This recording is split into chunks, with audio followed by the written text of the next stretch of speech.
Love that brings color in the whole creation, through which everything became so alive, uplifting, and enthralling. How to bring sustainability and stability in that love, so that a beautiful experience and expression that starts with I can't be without you should not end up in I can't be with you. So here we are going to share few tips, or you can say preservatives, for our love to be long lasting. So first one is doubt. Doubt once entered in a relationship works like a hole in the boat. How can we give constant proofs, explanations and justifications for our love and feelings towards other person? We can't act like Hanumanji, who opened his chest to show the presence of his love and devotion. It will be a big burden. Our nature is to share the burden.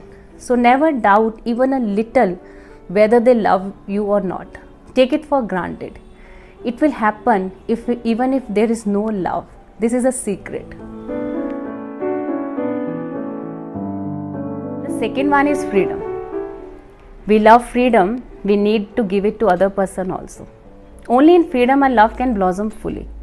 Having too much possessiveness, trying to control and amend the behavior of others, turns it into greed, jealous, and the whole soap opera begins. We need to respect the individuality of others, reminding us we haven't purchased an object, giving some breathing space, not making it too much suffocating. Then that love will flower automatically and naturally. And the third one is expecting perfection. When we love someone, we want them to be perfect. Nature of love is it can't tolerate distance, and it's the closeness that brings forth all the shortcomings too. You can't see the holes on the surface of earth from the top of the hill. From an airplane, the earth looks so smooth. But when you come to the ground, you will be able to see the holes. In the same way, we find faults in closeness. But finding faults destroys the love. When we find faults, sharing it from the surface, not from the heart, helps to fill that holes.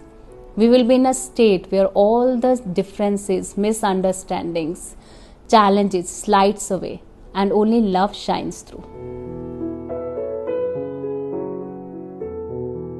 The fourth one is maturity of love. Love that comes out of charm doesn't last long. We quickly lose attraction and the boredom sets in.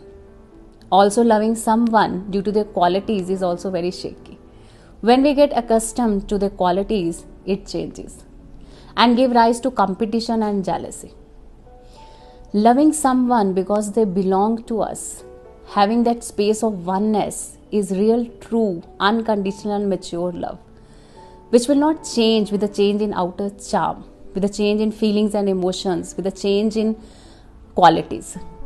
It can only happen by having some centeredness in our life, by including some practices like meditations, asanas, pranayams, breathing techniques in our lifestyle. The fifth one is having some higher goals in our life. Two intersecting lines always cut each other, but two parallel lines can go up to an infinity. So in a relationship, instead of focusing only on each other, we can have some higher, some bigger goals. Investing some of our time and energy in some selfless social service or something like this can really act as a most effective preservative to sustain our love. Help us to connect with the vastness within us and to kindle divine love, which is ever new, charming and thrilling. Worldly love can be like an ocean, yet an ocean has a bottom. Divine love is like a sky, limitless and infinite. Happy Valentine's Day.